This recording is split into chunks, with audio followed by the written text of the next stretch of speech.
abali mu byakayungirize balina mali.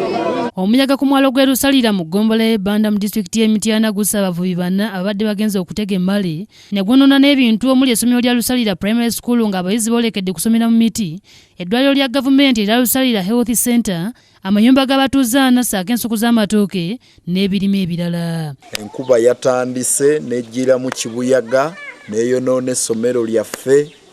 Era enju y'abasomesa emu yabambuse n'ofiisi yabambuse. Mu lulimi olulunnyanja kiyitibwa ekisoke kyagenze ekisitula okukakana ng'abaana baffe kibasse. Essomero lyaffe lyaguddemu n'ennyumba z'abasomesa ne tufuna ensuku zonna ziri ku ttaka. Naye kati kyayise ku lukalu okusinga, abavubi ne bagwa mu mazzi, ebitooke ne bigwa byonna.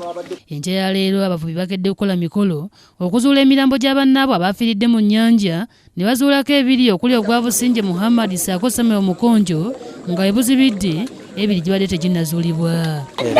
Mu nnyanja ssaawa nga 10 era bagenze okumbuulira nga agudde mu nnyanja, wabula munne yamuwaliriza mbu amuwerekere agende atege. Omuwendo guweze gwa abantu 4 era kati kikakasiddwa ne poliisi mazo gitegeeza genda kutuukako wano. Aboononeddwa amayumba gaabwe Yisi Makate, Muhammad Kikonyogo ne Kyeyoneza Verio abogeddeko ne Bukedde TV. Tukubira gavumenti omulanga ne bekikwatako ku ministry bajje batuyambe. Saba gavumenti ejje tudduukirire bikwatagana batuweyo ku bitooke batwongereyo ne ku nsigo y'emmwanyi kubanga kasooli we yavudde twagala tuteekewo ne ku mmwanyi. Luka Kajiri yakusakidde eggulire lino ku lwa Bukedde TV Emityana.